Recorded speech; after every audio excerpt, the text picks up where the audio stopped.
नमस्कार दोस्तों, तेजस एकेडमी में आपका स्वागत है। मैटर शुरू करेंगे 3 सेकंड में। एक भी ऐसा संकेत नज़र नहीं आता जिससे पता चले कि सरकार मणिपुर में हिंसा रोकने को लेकर गंभीर है।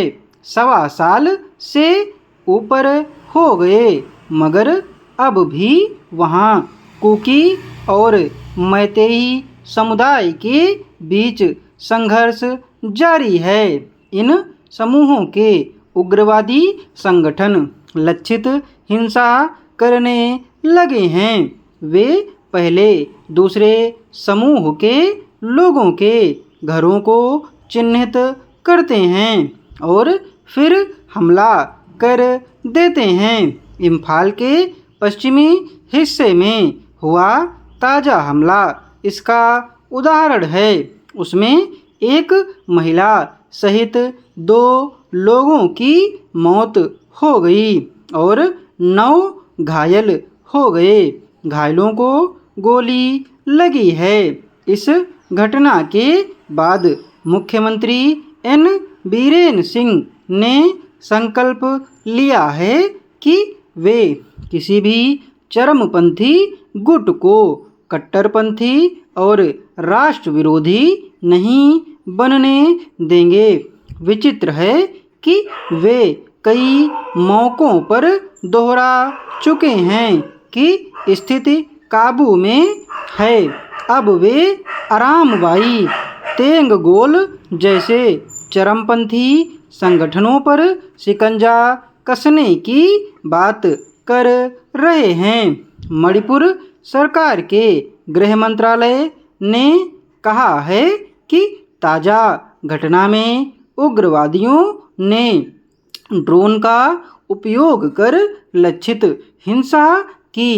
समझना मुश्किल है कि मणिपुर में सक्रिय उग्रवादियों की गतिविधियों पर नज़र रखना इतना मुश्किल क्यों बना हुआ है और वे कैसे अत्याधुनिक तकनीक और हथियारों का इस्तेमाल कर पा रहे हैं। छिपी बात नहीं है कि मणिपुर का सारा संघर्ष सरकार की शिथिलता की वजह से पैदा हुआ है।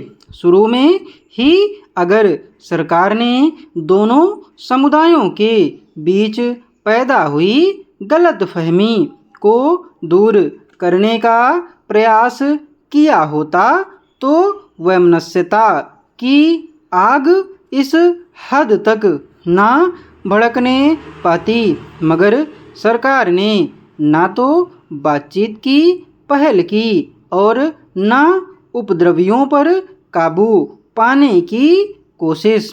यही वजह है कि पिछले वर्ष शुरू हुई हिंसा के बाद कई थानों और शस्त्रागारों से हथियार लूट लिए गए और उनका हिंसा में इस्तेमाल होता रहा।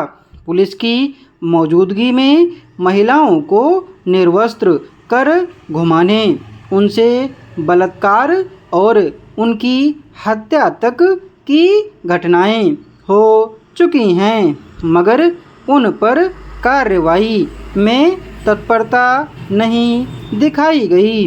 अब तक 200 से अधिक लोग मारे जा चुके हैं। हजारों लोग अपना घर-बार छोड़कर शिविरों में रहने को मजबूर हैं। हजारों घर और पूजा स्थल तोड़-फोड़ जला दिए गए। इतना कुछ हो जाने के बाद अगर मुख्यमंत्री अब संकल्प ले रहे हैं कि वे उग्रवादी संगठनों को राष्ट्र विरोधी और कट्टरपंथी नहीं बनने देंगे, तो हैरानी का विषय है। मणिपुर के मामले में केंद्र सरकार का रवैया भी शुरू से सवालों के घेरे में रहा है। जिन राज्यों में विपक्षी दलों की सरकारें हैं, उनसे छोटी सी घटना पर भी केंद्रीय गृह मंत्रालय तुरंत जवाब तलब कर लेता है।